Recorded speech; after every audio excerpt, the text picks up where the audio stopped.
CTET में 40 question आते हैं सोशल साइंस के कंटेंट से, जिसमें से 20 से 22 क्वेश्चन सिर्फ हिस्ट्री के होते हैं। और ऐसा ही सभी टीचिंग एग्ज़ाम्स के साथ है, कोई भी आप स्टेट टेट ले लो, सभी में ऐसा है। और इसको करने का सबसे बेहतर तरीका है कि आप एनसीईआरटी की बुक्स करें। Hello everyone, it's me Sneha Singh and welcome to preparation B. अगर अभी तक आपने चैनल को सब्सक्राइब नहीं किया है तो प्लीज़ सब्सक्राइब करें एंड बेल आइकन को ज़रूर हिट करें। इस वीडियो में हम करेंगे हिस्ट्री क्लास 6 की एनसीईआरटी की बुक पार्ट 2 है ये, जैसा कि आप टाइटल देख ही रहे हैं बुक का, हमारे अतीत आर पास्ट है बुक का नाम। तो स्टार्ट करते हैं। इसमें हम कर रहे हैं पार्ट 3 से 5 तक, ठीक है। और पार्ट 1 एंड पार्ट 2 का लिंक आपको डिस्क्रिप्शन में मिल जाएगा। तो पहला पॉइंट है हड़प्पन सिविलाइजेशन, हड़प्पाकालीन सभ्यता, या फिर इंडस वैली सिविलाइजेशन, सिंधु घाटी सभ्यता, सब एक ही है। तो पार्ट 3 में सिंधु घाटी सभ्यता के बारे में बताया गया है। उसमें कौन कौन सी चीज़ें हुई, कौन कौन सी इम्पोर्टेंट चीज़ थी। तो सिंधु घाटी सभ्यता कब से कब तक थी, तो 2700 BC से 1900 BC तक थी। अगर आपको BC नहीं समझ आ रहा है तो आई रेकमेंड कि आप पार्ट 1 जाके पहले देखें। और उस समय जो शहर होते थे उनके 2 भाग होते थे। एक होता था वेस्टर्न पश्चिमी भाग, जो छोटा हिस्सा होता था और ऊपर होता था, उसकी हाइट ज़्यादा रहती थी। तो ऐसे हिस्से को कहते थे नगर दुर्ग या फिर सिटाडेल, ठीक है। और जो निचला हिस्सा होता था उसे कहते थे निचला नगर या लोअर टाउन।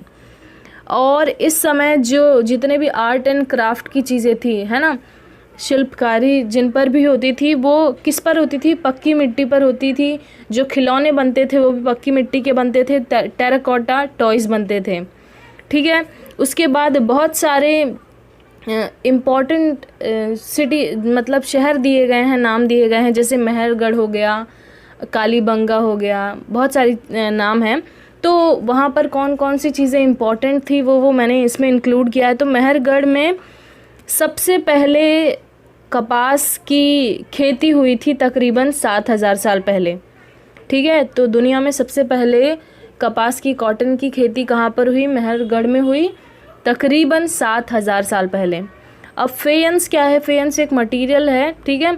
वो किससे बनता था, गम और सैंड और या फिर पाउडर्ड क्वार्ट्ज को मिला के, गोंद में रेत या फिर पाउडर्ड क्वार्ट्ज को मिला के एक मटेरियल बनता था, जिससे वो लोग क्या बनाते थे, बीड्स बनाते थे, मोती बनाते थे, चूड़ियाँ बनती थी, है ना, और इयररिंग्स बनते थे और पात्र बनते थे। और इन पर परत चढ़ाई जाती थी, एक चमकीली परत चढ़ाई जाती थी। तो इसलिए ये इम्पॉर्टेंट है। अब नेक्स्ट पॉइंट देखते हैं। हड़प्पा कालीन सभ्यता में एक शहर है तो उसका कोई एक राजा नहीं होता था, उसमें बहुत सारे राजा होते थे, ठीक है। तो ये इम्पॉर्टेंट चीज़ है, ध्यान रखें आप। वहाँ पर सिर्फ एक राजा नहीं होते थे जैसे मौर्यन में होता था, वैसा नहीं था, उसमें बहुत सारे रूलर होते थे। और हड़प्पन्स जो थे उनको बहुत ज़्यादा नॉलेज था मेटलर्जी का, धातु शोधन का बहुत ज़्यादा उन्हें ज्ञान था। और उन्होंने ब्रॉन्ज़ बनाया, जिसे हम कांसा जानते हैं। तो हड़प्पा कालीन लोगों ने कांसा बनाया था। कैसे बनाया था, कॉपर और टिन को मिला के, ठीक है। तो कांसा वहीं से शुरुआत हुआ, मतलब कांसा की खोज उन्होंने की, समझो। तो इसीलिए उसे कहते हैं ब्रॉन्ज़ एज। हड़प्पा कालीन सभ्यता को हम ब्रॉन्ज़ एज के नाम से भी जानते हैं। बहुत ही इम्पोर्टेंट है ये, कभी भी पूछ सकता है कि ब्रॉन्ज़ एज किसे कहते थे, ठीक है। अब इसके बाद सील है, सील या फिर मुहर। आपने इतिहास पढ़ा होगा तो पता होगा कि सील किसे कहते हैं। ये इनका इस्तेमाल किया जाता था अगर कोई भी हमें बैग या फिर पैकेट एक जगह से दूसरी जगह लेके जाना है तो उस पर ठप्पा लगता था, तो उसे ही सील कहते हैं, ठीक है। अभी भी भारत सरकार इसका इस्तेमाल करती है। सीलिंग्स, मुहरबंदी किसे कहते हैं, तो ये जो सील है, सील से जब गीली मिट्टी पर छाप देते थे तो उसे कहते थे सीलिंग या फिर मुहरबंदी। अब इसके बाद नेक्स्ट पॉइंट है, ये बहुत ही इम्पॉर्टेंट है, दिसंबर 2019 में पूछ चुका है सीटेट के, कि इस सभ्यता के अंत के क्या कारण थे, ठीक है। तो इसमें क्वेश्चन ऐसा दिया रहेगा कि हाँ इसका कारण ये था और उसमें एक गलत होगा तो आपको बताना होगा कि कौन से कारण हैं और कौन सा नहीं है। ठीक है, तो बहुत सारे कारण बताए जाते हैं कि सभ्यता का अंत कैसे हुआ। ठीक है, उसमें से क्या है कि माना जाता है कि कुछ जगहों पर नदियाँ सूख गईं, रिवर्स ड्राई हो गईं, एक ये कारण हो सकता है। या फिर वो जंगल जहाँ पे जो भी थे वो उनका विनाश हो गया। जंगलों का विनाश क्यों हुआ? क्योंकि मतलब ईंटों को पकाने के लिए या फिर मिट्टी को पकाने के लिए ईंधन का इस्तेमाल होता था। ईंधन में हम लकड़ी का इस्तेमाल वो लोग करते थे। तो इसी प्रकार में भी कि लकड़ियाँ काटते काटते जंगल का विनाश हो गया। और तीसरा कारण ये हो सकता है कि वहाँ के जो घास स्थल थे उनका विनाश हो गया, वो ख़त्म हो गए। ठीक है, कैसे ख़त्म हो गए? तो जो जानवर होते थे वो सब घास स्थलों पर ही निर्भर थे। अब इसके बाद तीसरा कारण या चौथा कारण ये हो सकता है कि वहाँ पर बहुत बाढ़ आ गई, मगर बाढ़ सिर्फ कुछ ही जगह पर आ सकती है, क्योंकि कुछ ऐसी जगह थी जहाँ पर उसके बाद भी लोग थे। ठीक है, और या फिर पांचवा कारण ये हो सकता है कि वहाँ के शासकों का नियंत्रण समाप्त हो गया। ठीक है, तो ये 5 कारण हो सकते हैं सभ्यता के अंत के। अब नेक्स्ट पॉइंट है भाषा परिवार। ठीक है, भारत में अनेक भाषाएं बोली जाती हैं, जिसमें से कुछ इम्पोर्टेंट यहाँ पर लिखी गई हैं और वो किस भाषा परिवार से हैं ये पता रहे आपको। तो संस्कृत जो भाषा है, असामी है, गुजराती है, हिंदी, कश्मीरी, सिंधी, ये सब इंडो यूरोपियन भाषा है। भारत यूरोपीय भाषा परिवार का हिस्सा है। और एशियाई भाषाओं में क्या है? फारसी जो हम जानते हैं भाषा, वो भी किससे है? इंडो यूरोपियन से है, भारत यूरोपी से है। और यूरोपियन जो बहुत सारी लैंग्वेज है, जैसे कि यहाँ पर संस्कृत नहीं आएगा, ठीक है, इंग्लिश हो गया, फ्रेंच हो गया, जर्मन हो गया, यूनानी, ग्रीक या फिर इटालियन, ये सब कौन से भाषा परिवार से हैं? भारत यूरोपीय भाषा परिवार से हैं। ठीक है, इम्पॉर्टेंट है, ये ज़रूर पूछ सकता है आने वाले एग्ज़ाम्स में। अब इसके बाद जो उत्तर पूर्वी भाषाएं हैं, नॉर्थ ईस्ट में जो बोली जाती हैं, वो किस भाषा परिवार से हैं? वो तिब्बतो बर्मन से हैं। ठीक है, तिब्बत बर्मा भाषा परिवार से हैं। जैसे कि एग्जाम्पल हो गया बोडो, गारो, खासी, ठीक है, संथाली, ये सब भाषाएं बोली जाती हैं नॉर्थ ईस्ट में। तो ये सब कौन सी भाषाएं हैं? तिब्बतो बर्मन फैमिली से हैं। और जो साउथ में बोली जाती हैं, दक्षिण में जो भाषाएं बोली जाती हैं, जैसे कि तमिल हो गया, तेलुगु हो गया, कन्नाडा हो गया, मलयालम हो गया, तो ये सब भाषाएं कौन से फैमिली से हैं, कौन से परिवार से हैं? द्रविडियन फैमिली से हैं। ठीक है, इम्पॉर्टेंट बहुत ज़्यादा है ये, आप चाहे तो स्क्रीनशॉट लेके रखें। अगर आपको ये इन्फॉर्मेशन पसंद आ रही है, कंटेंट पसंद आ रहा है, तो वीडियो को लाइक ज़रूर कर दें। हमने देखा पहले कि पहले पैलियोलिथिक पीरियड आया, फिर मीज़ोलिथिक, फिर नियोलिथिक, फिर हड़प्पा कालीन संस्कृति आई, फिर उसके बाद क्या चीज़ें आई? उसके बाद वैदिक काल आया, वैदिक पीरियड। अब वैदिक पीरियड और लेटर वैदिक पीरियड किसे कहेंगे? तो वैदिक पीरियड में ऋग्वेद की रचना हुई थी। ठीक है, ये वैदिक पीरियड और लेटर वैदिक पीरियड में यही फ़र्क है कि वैदिक काल में सिर्फ ऋग्वेद की रचना हुई थी। उसके बाद लेटर वैदिक पीरियड, उत्तर जो वैदिक काल है, उसमें सामवेद, यजुर्वेद, अथर्ववेद ये सब बने। ठीक है, तो इसी हिसाब से हम वैदिक और लेटर वैदिक पीरियड कहते हैं। तो वैदिक काल कब से कब था? 1700 BC से 1000 BC तक था। ठीक है, इम्पॉर्टेंट है, याद रखें। और उसी समय ऋग्वेद की रचना हुई 1500 BC से 1000 BC के बीच में। तो इसकी रचना ब्राह्मणों ने की। ब्राह्मण अपने आप को उस वक्त आर्य कहते थे, और इन्होंने ऋग्वेद में 1000 भजनों को लिखा, हाइम्स को लिखा। किस भाषा में? संस्कृत भाषा में लिखा, जिसको हम सूक्त कहते हैं। ठीक है, सुक्ता कहते हैं, जिसका मतलब होता है अच्छा कहना या अच्छा कहा हुआ, वेल सेड। ठीक है, अब इसके बाद हाँ, इस वैदिक पीरियड में एक और चीज़ थी कि उस समय 3 भगवान थे, 3 भगवानों को पूजा जाता था, वर्शिप की जाती थी। वो क्या थे? इंद्र, सोम और अग्नि। ठीक है, और लेटर वैदिक पीरियड में बहुत सारे भगवान की पूजा की जाने लगी। ठीक है, जैसे शिव, पार्वती, ये सब हो गए। तो वैदिक काल में सिर्फ 3 भगवान थे।